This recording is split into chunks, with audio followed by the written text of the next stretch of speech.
जय संविधान, जय भारत. दस्तावेज या चॅनलच्या माध्यमातून आपण आज एका संघर्षाची गाथा या माध्यमातून आपण एका संघर्ष पेरणाऱ्या आणि संघर्ष ज्वलित करणाऱ्या एका व्यक्तिमत्वाचा आज वेध घेत आपण इथवर पोहोचलो आहोत. आणि यावेळी आज आपण कोल्हापूर जिल्ह्यातील आंबेडकरी चळवळ म्हटलं की प्रामुख्यानं जे नाव प्रथम दर्शनी पुढे येतं ते म्हणजे उत्तमदादा कांबळे, RPI जिल्हाध्यक्ष. आज आपण यांचा पूर्ण जीवन परिचय यावरती आपण प्रकाश जोत टाकणार आहोत. दादा, आपण या स्टुडिओमध्ये उपलब्ध राहिला त्याबद्दल आपलं पहिल्यांदा मनपूर्वक धन्यवाद दादा. जय भीम. जय भीम. महत्त्वाचं म्हणजे या मुलाखतीकडे जात असताना आवर्जून एक गोष्ट या कोल्हापुरी जनतेनं मनामध्ये ठासून ठेवली की उत्तमदादा रिपब्लिकन पार्टी ऑफ इंडिया जिल्हाध्यक्ष. पण आज जिल्हाध्यक्ष जरी असले तर खरंच उत्तमदादांचा जो जीवन प्रवास आहे त्यांची काही राजकीय पार्श्वभूमी काय होती का? खरं तर कोणत्याही प्रकारच्या राजकीय वारसा नसताना अगदी गाव कुसामध्ये जीवन जगत असताना जे समाजावर प्रस्थापित जातीयवादी लोकांच्याकडून हल्ले होत होते.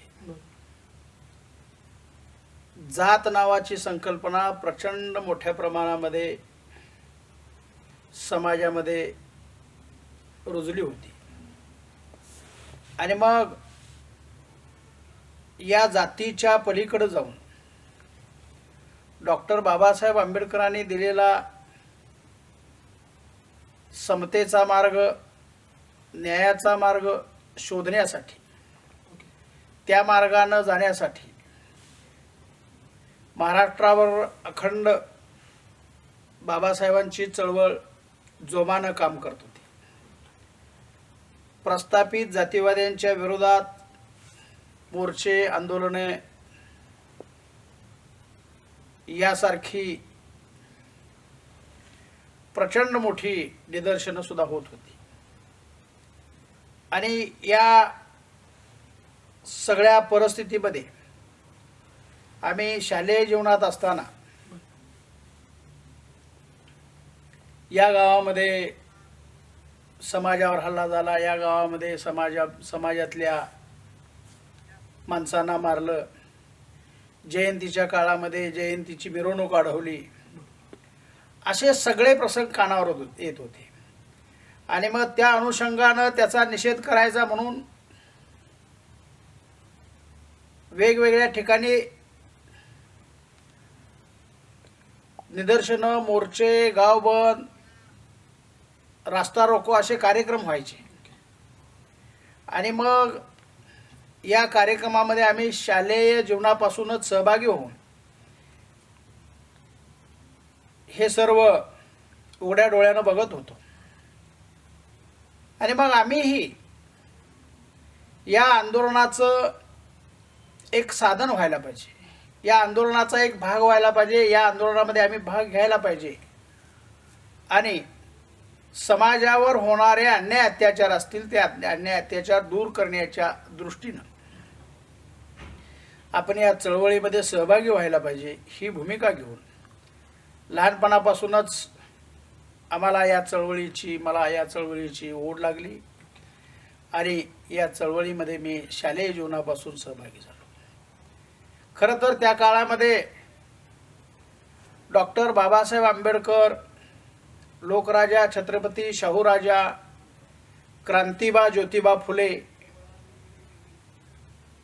रयतेचे राजे छत्रपती शिवाजीराजे, भगवान गौतम बुद्ध, माता सावित्री, माता रमाई यांच्या विचाराच्या जयंत्या,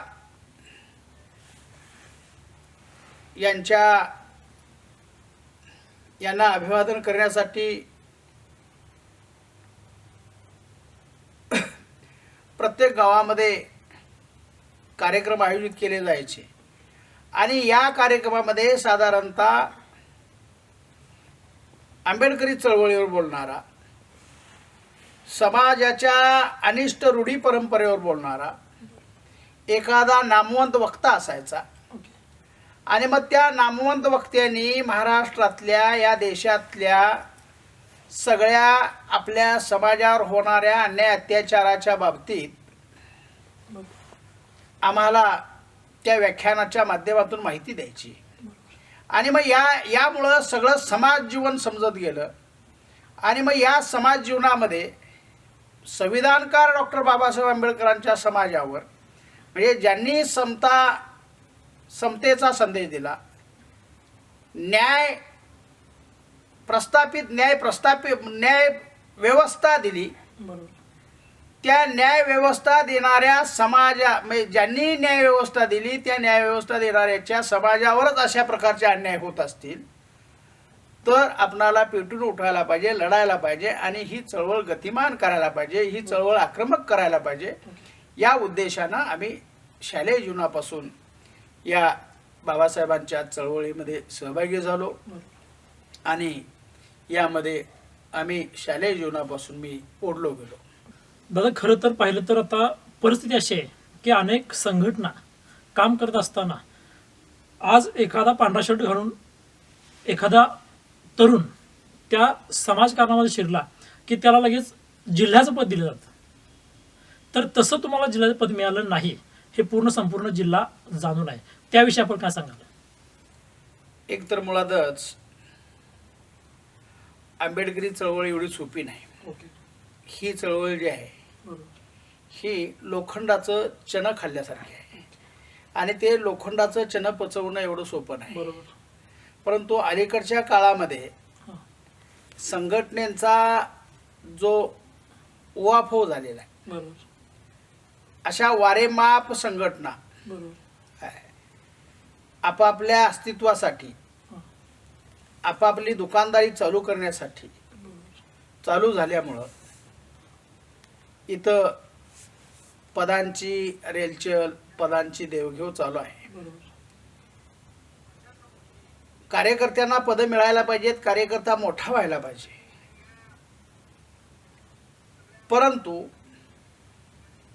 परिपक्व असल्याशिवाय, विचाराची बैठक बसल्याशिवाय आणि विचारानं तो प्रगल्भ झाल्याशिवाय त्या कार्यकर्त्याला कोणत्याही प्रकारचं पद देणं म्हणजे तो एक प्रकारे चळवळीचा घात आहे.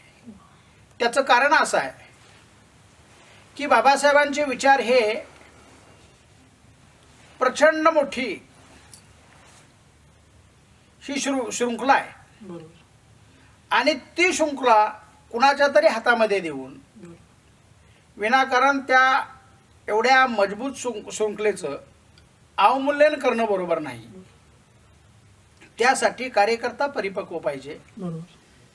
आणि मग आम्ही ज्यावेळी चळवळीमध्ये सहभागी झालो त्यावेळी साधारणतः पद ही संकल्पना आमच्या कुणाच्या मनात नव्हती.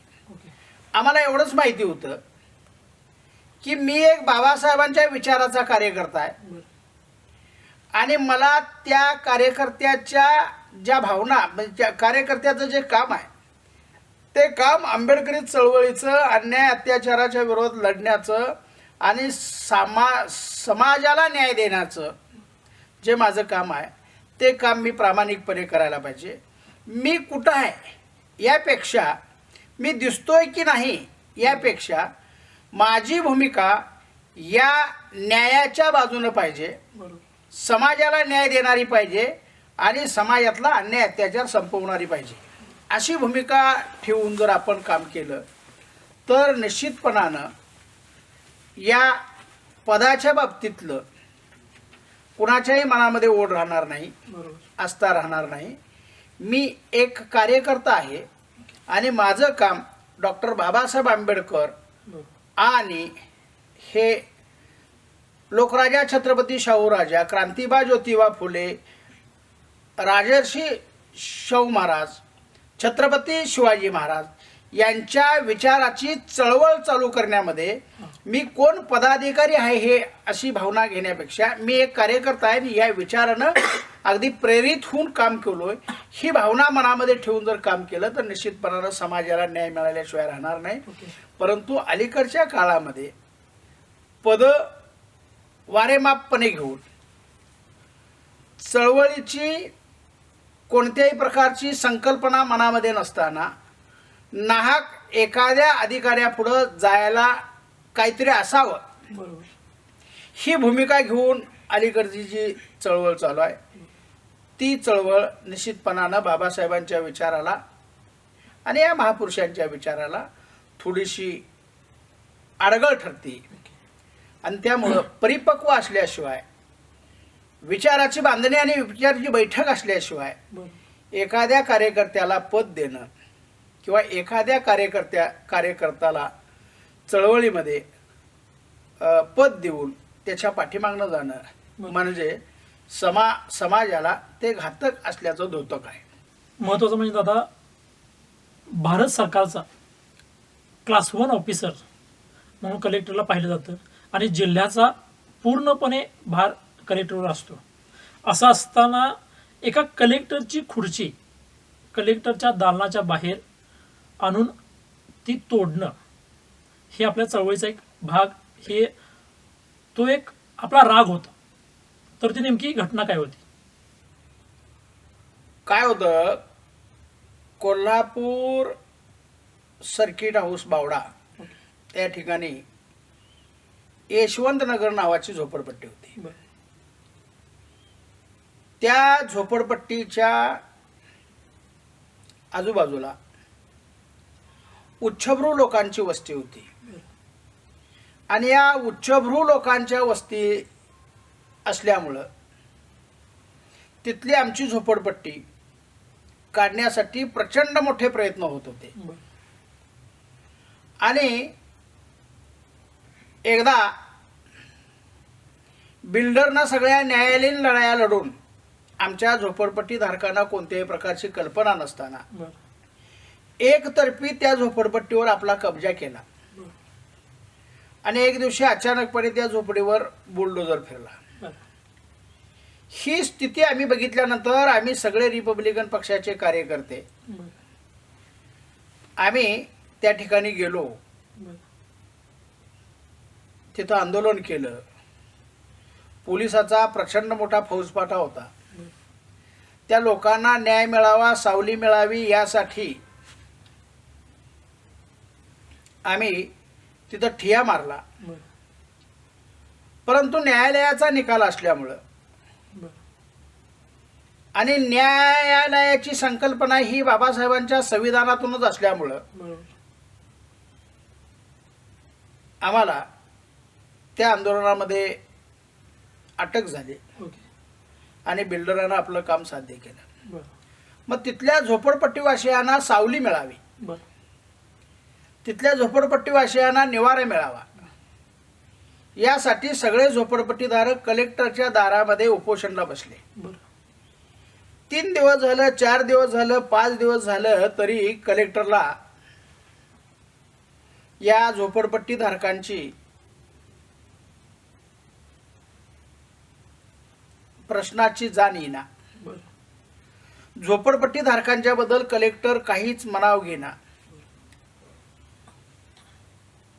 त्यावेळेत उन्हाचा प्रचंड कडाका होता आणि या उन्हाच्या प्रचंड कडाक्यामध्ये ती लोक उपोषणला बसली होती. त्यांचा विषय होता आम्हाला निवारा द्या, आम्हाला सावली द्या. तरी सुद्धा इथल्या कलेक्टरला ते भान नव्हतं. आणि म्हणून आम्ही 5व्या-6व्या दिवशी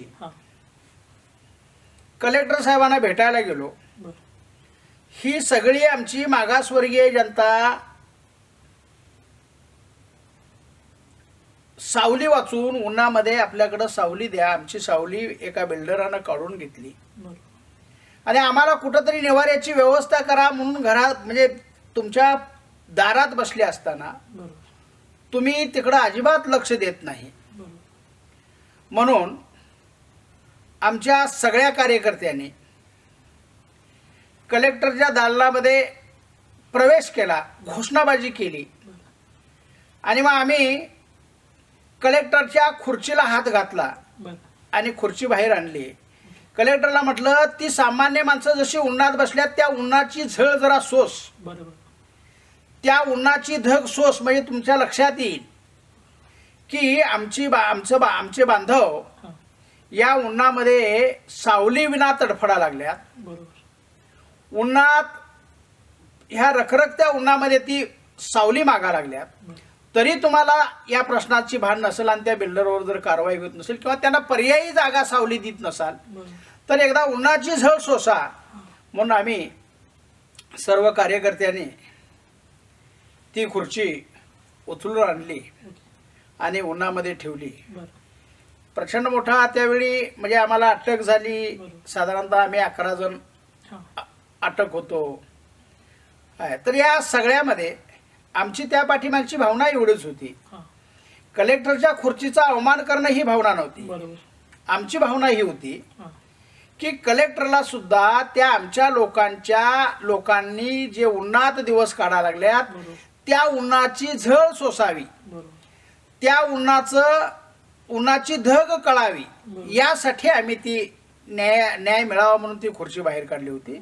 आम्हाला त्यामध्ये 2 दिवस अटक झाली. बरं त्यानंतर कार्यकर्त्यांनी मोर्चे काढले, बरं आमची सुटका झाली. बरं परंतु प्रश्न सुटावा हां आणि त्या प्रश्नाच्या पाठीमागचं किंवा त्या आंदोलनाच्या पाठीमागचा हेतू असा होता हां की आम्हाला म्हणजे आमची माणसं जशी उन्हात आहेत तशी तुम्ही पण उन्हात या, बरोबर. म्हणजे तुम्हाला त्या उन्हाची झळ कळेल बरोबर आणि मग आमच्या प्रश्नाची जाणीव, एवढाच हेतू येतो होता. होता. बरं आणि त्यामुळं आम्ही ते आंदोलन केलं. बरं. तर हा सामान्य हेतू साध्य करण्यासाठी दादांनी आणि दादांच्या सहकार्याने हे पाऊल उचललं हे आपण लक्षात घेतलं पाहिजे. पुढे जाऊन दादा एक गोष्ट आवर्जून लक्षात घेतली पाहिजे. अनेक चळवळीमधून आपण या ठिकाणी अनेक सत्याग्रह केला, उपोषणे केली, चक्री उपोषण केली. त्यानंतर महाराष्ट्रामध्ये पहिल्यांदा महाराष्ट्र शासनाचं 12व 13व घालणं जर घातलं असेल कोणी तर ते म्हणजे उत्तमदादा कांबळे. त्याच्या असा हा प्रसंग आहे. त्याच्याही पुढे जाऊन कागलच्या ऐतिहासिक गैबी चौकामध्ये आपणाला नागनाथ अण्णा नायकवडी यांच्या हस्ते आपणाला संघर्षरथ ही लक्झरियस गाडी आपल्याला प्रदान करण्यात जाते. काय वाटतं दादा याबद्दल? सामाजिक अन्याय अत्याचाराच्या विरोधात लढत असताना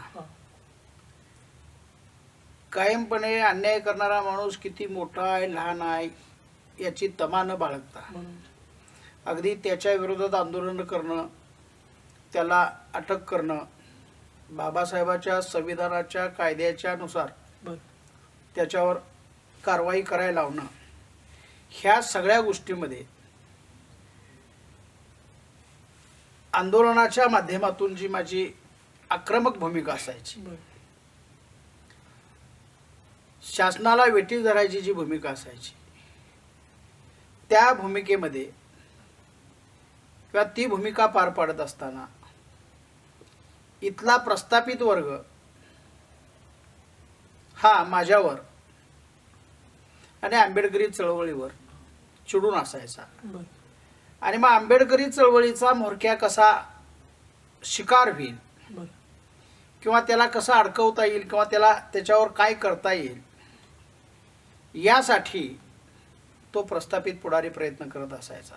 बरं मग इथल्या कागल तालुक्यातल्या आंबेडकरी चळवळीतल्या कार्यकर्त्यांनी हां की बाबा दादा इतका आक्रमकपणे उत्तम कांबळे काम करतो, बरोबर इतक्या प्रस्थापित लोकांची यांना कोणत्याही प्रकारची तमा न बाळगता, भीती न बाळगता बरोबर या चळवळीमध्ये झोकून देऊन प्रस्थापितांच्या विरोधात आंदोलनं केली, मोर्चे काढले, त्या प्रस्थापितांना अन्याय करणाऱ्यांना अटक करायला लावली. बरोबर आणि मग याचा राग प्रस्थापित लोकांच्या मनामध्ये असण्याची शक्यता नाकारता येत नाही. बरोबर म्हणून इथल्या आंबेडकरी चळवळीतल्या सुज्ञ कार्यकर्त्यांनी ठरवलं बरोबर की दादा आता प्रस्थापितांच्या रडारवर आहेत बरोबर आणि ते नेहमी कधीही कुठंही केव्हाही कोणत्याही वेळेची तमा न करता बरोबर मिळेल त्या वाहनानं किंवा आपल्या एमएटीनं बरोबर त्या अन्याय झालेल्या ठिकाणी भेट देतात आणि मग MIT सारख्या लहान वाहनावरनं जात असताना बरोबर कदाचित प्रस्थापितांच्याकडून धोका पोचण्याची शक्यता नाकारता येत नाही. हा एक हेतू मनामध्ये ठेवून बरोबर आपल्या कार्यकर्त्याचं, हां आंबेडकरी चळवळीचं काम करणाऱ्या कार्यकर्त्याचं संरक्षण करणं ही समाजाची गरज आहे, कार्यकर्त्यांची गरज आहे. म्हणून कार्यकर्त्यांनी पै आणि पै गोळा करून बरोबर मला टाटा सफारी प्रेझेंट केली. बरोबर ती टाटा सफारी प्रेझेंट करत असताना एक मीटिंग झाली आणि त्या मीटिंगमध्ये हां मला कार्यकर्त्यांनी सांगितलं की दादा आम्ही असा असा निर्णय घेतलेला आहे. बरोबर त्यावेळी मी कार्यकर्त्यांना नम्रपणे सांगितलं हां की तुमचा हेतू शुद्ध आहे, बरोबर तुमची भावना चांगली आहे, परंतु ही टाटा सफारी घेत असताना जर तुम्ही एखाद्या राजकीय पुढाऱ्यांच्याकडून किंवा प्रस्थापित लोकांच्याकडून किंवा अण्णातात्यांच्याकडून बरोबर. 1 रुपये जरी घेतला बरोबर तरी मला ती तुम्ही दिलेली गाडी किंवा तुम्ही दिलेली भेट मान्य नाही. आमच्या गरीब लोकांच्या, सामान्य लोकांच्या रुपयातून पैतून सायकल आली तर सायकल घ्या, बरोबर रिक्षा आली तर रिक्षा घ्या, टू व्हीलर आली तर टू व्हीलर घ्या, बरोबर परंतु प्रस्थापितांच्या पैशानं येणारी गाडी मी कधीही स्वीकारणार नाही आणि ते मला मान्य नाही. त्यापेक्षा मी चालत जाणं बरोबर मान्य करेन. कार्यकर्त्यांनी ती भावना माझी हां जाणून घेतली, बरोबर कळवून घेतली बरोबर आणि कार्यकर्त्यांनी सुद्धा प्रस्थापितांच्याकडे न जाता बरोबर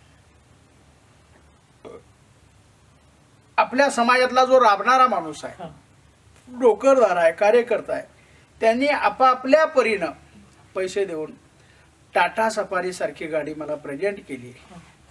आणि विशेष म्हणजे प्रेझेंट करत असती देत असताना मला अभिमान एवढा वाटतोय हां की या महाराष्ट्रातलं संघर्षमय नेतृत्व बरोबर क्रांतीवीर नागनाथांना नायकवडी बरोबर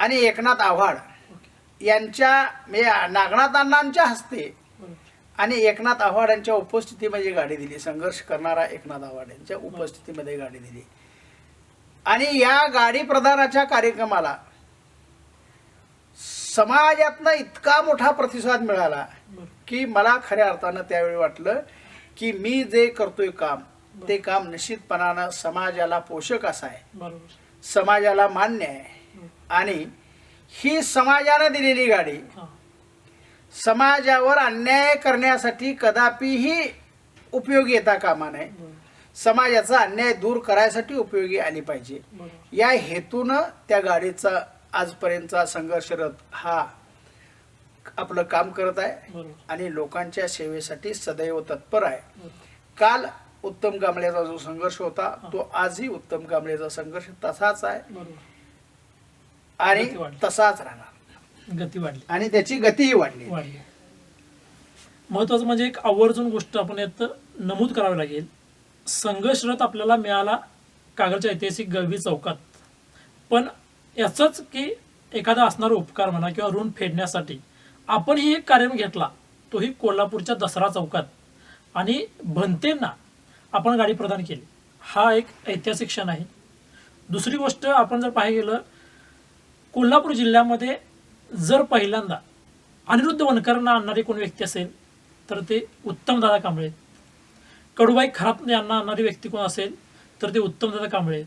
ह्या असे अनेक इतिहास आपल्या नावावरती, जर इतिहास या चळवळीचा आणि आपला लिहायचा झाला तर आवर्जून हे लिहावं लागेल. हे करत असताना दादा आवर्जून आज मनस्वी हा प्रश्न विचारावासा वाटतोय.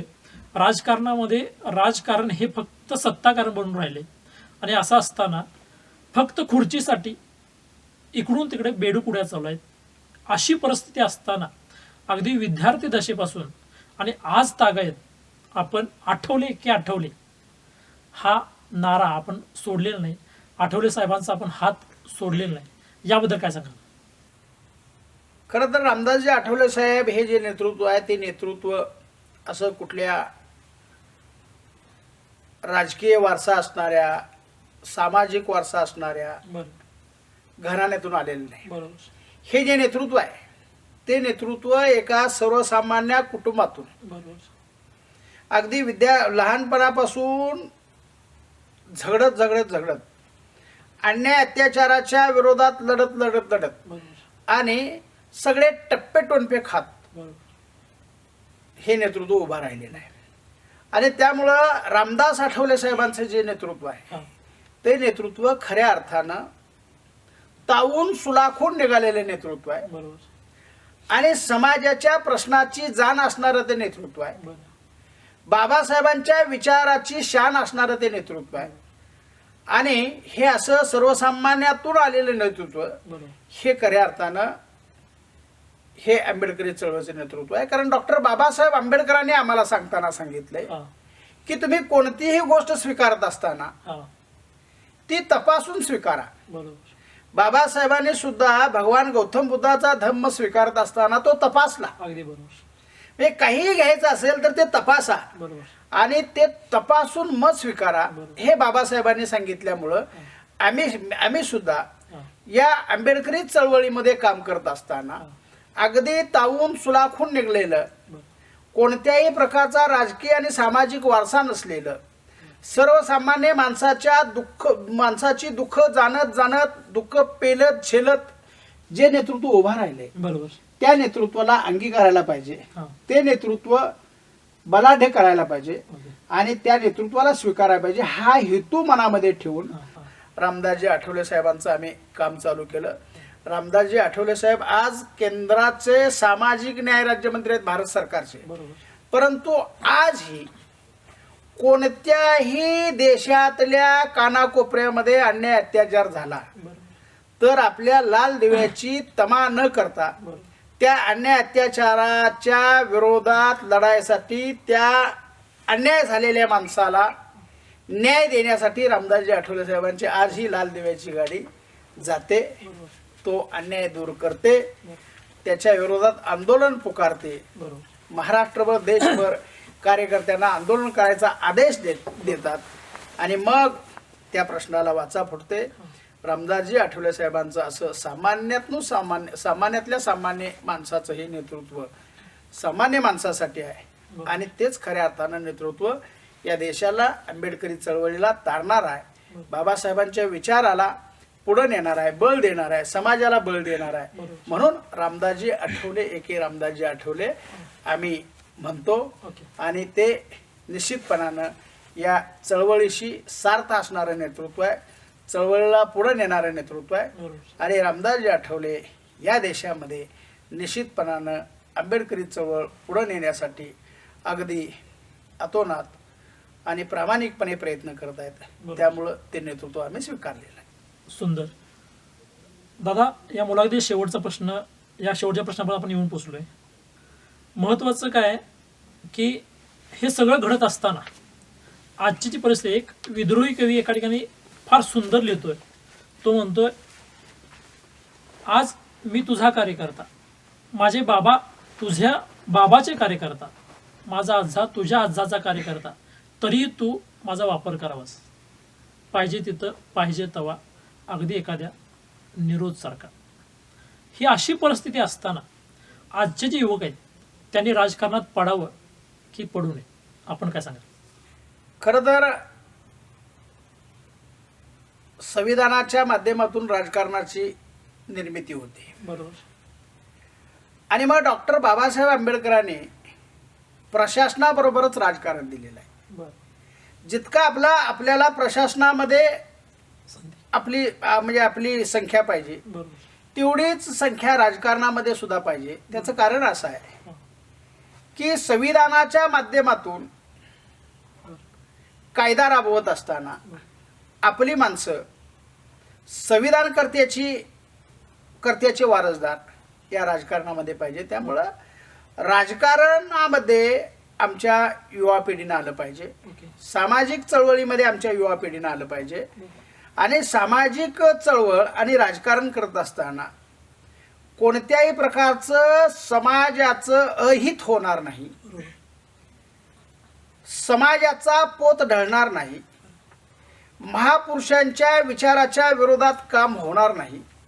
याचं भान ठेवून काम केलं तर निश्चितपणानं ते बाबासाहेबांच्या संविधानाला प्रेरित असणार आहे.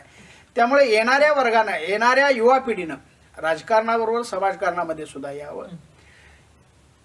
युवकांनी एवढं करावं काय की व्हॉट्सअप आणि सोशल मीडियावरची चळवळ थोडीशी थांबवून जर का रस्त्यावरची चळवळ उभी केली तर निश्चितपणानं समाजालाही न्याय मिळेल आणि या माध्यमातून, या चळवळीच्या माध्यमातून समाजाला दिशा मिळेल आणि या दिशेतूनच राजकारणाच्या संध्या वेगवेगळ्या आपल्याला प्राप्त होतील आणि राजकारणामध्ये जी प्रस्थापितांची मक्तेदारी आहे ती मक्तेदारी मोडून काढायसाठी युवा पिढीचं योगदान हे निश्चितपणानं महत्त्वाचं राहील.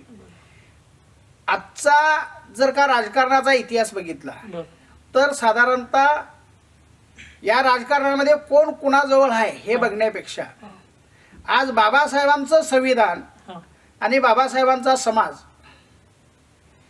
त्यांच्या शिका, संघटित व्हा आणि संघर्ष करा या उक्तीप्रमाणे पुढे गेला पाहिजे आणि समतेचं राजकारण केलं पाहिजे. आज या युवकांच्या पुढं एक आवासून प्रश्न उभा आहे.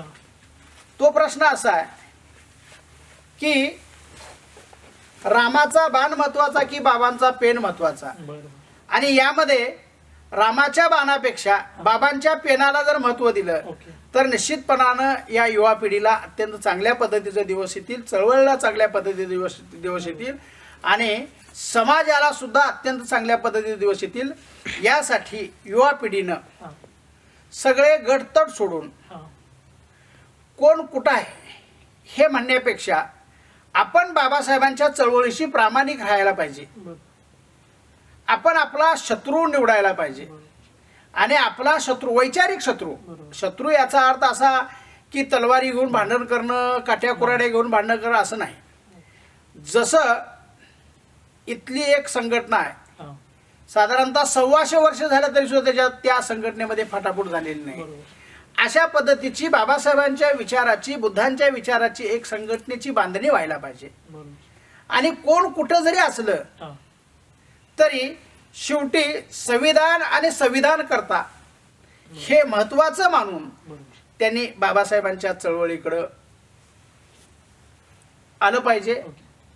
चळवळ गतिमान करण्यासाठी त्यांनी पुढाकार घेतला पाहिजे आणि आजची स्थिती बदलण्यामध्ये या सगळ्यापेक्षा बाबासाहेबांचा पेन महत्वाचा आहे आणि तो पेनच जर आमच्या हातातून काढून घेतला तर पुन्हा एकदा पेशवाई आल्याशिवाय राहणार नाही. आणि त्या पेशवाईच्या विरोधात ह्या तरुणांनी अमुक इकडे गेला आणि तमुक इकडे गेला हे बघण्यापेक्षा तो कोण कुठं जातो देणं घेणं नाही, पण मी बाकी या संविधानाच्या रक्षणासाठी आणि बाबासाहेबांच्या विचाराच्या रक्षणासाठी, बाबासाहेबांच्या समाजाच्या रक्षणासाठी अविरतपणे काम करायला पाहिजे, प्रामाणिकपणे काम करायला पाहिजे. आणि माझा शत्रू हा माझ्या समाजातला माणूस नसून, बाबासाहेबांच्या रक्तामासाचा माणूस नसून, माझा शत्रू हा या बाबासाहेबांच्या विचाराच्या, संविधानाच्या विचाराच्या विरोधात जाणारा माणूस हा माझा शत्रू आहे. ही भूमिका घेऊन जर का समाजामध्ये काम केलं तर निश्चितपणानं आपली चळवळ गतिमान होईल, मोठी होईल, चळवळीला बळ येईल आणि त्या चळवळीला बळ आल्यामुळं समाजाला सुद्धा अत्यंत चांगल्या पद्धतीचं बळ येऊन समाजामध्ये चळवळ अगदी घट्ट होऊन, मजबूत होऊन अगदी समाजाला न्याय मिळण्यासाठी त्याचा उपयोग होईल. अगदीच दादांनी फार सुंदर या ठिकाणी सांगितलंय की फेसबुक आणि व्हॉट्सअप या युनिव्हर्सिटीवरती चळवळ न करता आपण खऱ्या अर्थानं चळवळ केली पाहिजे. त्याच्याही पुढे जाऊन रामाच्या बाणापेक्षा बाबांचा पेन आज महत्त्वाचा आहे हे दादांनी इथं नमूद केलंय आणि तरुणांनी खरोखर ते आत्मसात करायला हवं. या ठिकाणी आपल्या स्टुडिओमध्ये आज अगदी वेळात वेळ काढून आदरणीय उत्तमदादा कांबळे आपण आज उपस्थित राहिला त्याबद्दल मी माझ्या दस्तावेज या चॅनलच्या वतीने आपलं आभार व्यक्त करतो. जय भीम. आणि त्याचबरोबर असंच आणखीन काही व्यक्तिमत्वांना भेटण्यासाठी आपण पाहत राहा दस्तावेज. धन्यवाद.